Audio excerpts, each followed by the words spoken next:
Welcome to voice of English literature. Viewers, आज जो topic हमने चूज़ किया है वो है हिस्ट्री ऑफ इंग्लिश लैंग्वेज। काफ़ी सारे क्वेश्चंस हमारे जहन में आते हैं कि इंग्लिश लैंग्वेज का आगाज़ कैसे हुआ, इंग्लिश लैंग्वेज कितनी पुरानी है, उसका पुराना नाम क्या था और किन लोगों ने उसे स्टार्ट किया।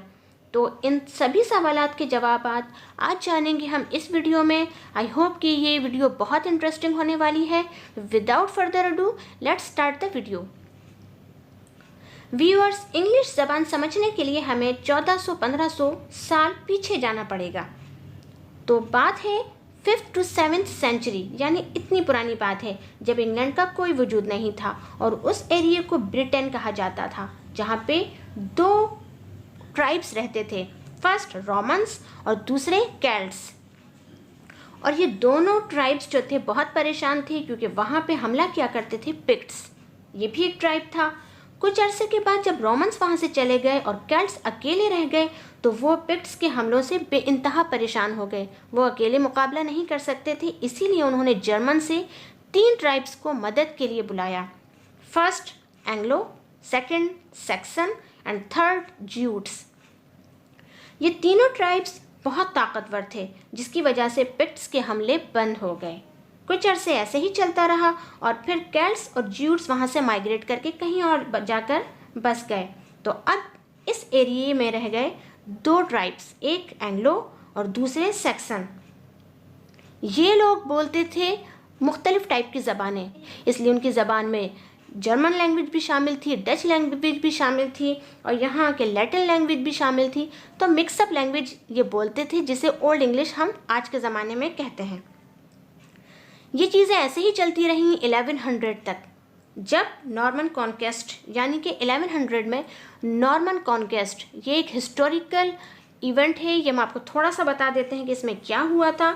नॉर्मन कॉन्क्वेस्ट 1100 से 1500 तक चलता रहा। इसमें क्या हुआ था, यहाँ पे नॉर्मन आर्मी या मिलिट्री, उन्होंने डिसाइड किया कि इस जगह पे एंग्लो और सैक्सन का कब्ज़ा है, ये उनकी असल जगह नहीं है। वो माइग्रेट करके आए थे और वो हमला करके ये पूरा एरिया लेना चाहते थे। इसी वजह से उन्होंने यहाँ पे हमला शुरू कर दिया, जिसकी वजह से सैक्सन मुकम्मल तौर पे यहाँ से ख़त्म हो गए, यहाँ से चले गए और इस एरिया में रह गए सिर्फ और सिर्फ एंग्लो।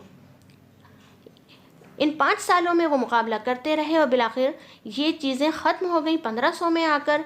इसमें फ़र्क इतना आया कि नॉर्मन कॉन्क्वेस्ट की वजह से इनकी ज़बान में फ़्रेंच लैंग्वेज भी शामिल हो गई। तो ये बहुत सारी मिली जुली लैंग्वेजेस 15th सेंचुरी तक इसी तरह चलती रहीं और उसके बाद अब इस जगह पे सिर्फ एंग्लो रह गए, तो ये जगह एंग्लो लैंड बनी और कुछ अरसे के बाद इसका नाम चेंज होके ये एंग्लो लैंड से इंग्लैंड बन गई और साथ ही इनकी ज़बान इंग्लिश हो गई। तो यहाँ तक क्लियर है। जब क्वीन एलिज़ाबेथ, यानी कि 16th सेंचुरी स्टार्ट हुई, क्वीन एलिज़ाबेथ की सेंचुरी, इस सेंचुरी में बहुत बड़े बड़े राइटर्स पैदा हुए। विलियम शेक्सपियर पैदा हुए और भी बहुत सारे, क्रिस्टोफर मार्लो पैदा हुए और उन्होंने बहुत सारे लिटरेरी वर्क प्रोड्यूस किए जिसमें बेहतरीन लैंग्वेज उन्होंने यूज़ की और इस तरह ये इंग्लिश लैंग्वेज ऊपर ही जाने लगी।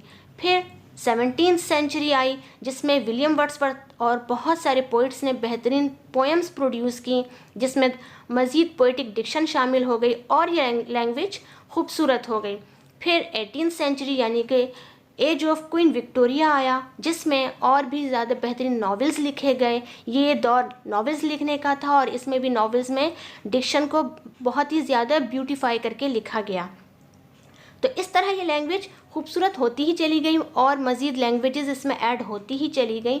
और फिर आई 19th to 20th सेंचुरी, जिसे मॉडर्न एज कहते हैं, जिसमें इंग्लिश में मज़ीद वैरायटी शामिल हुई और ये मज़ीद खूबसूरत हो गई, जिसकी वजह से ये बन गई इंटरनेशनल लैंग्वेज।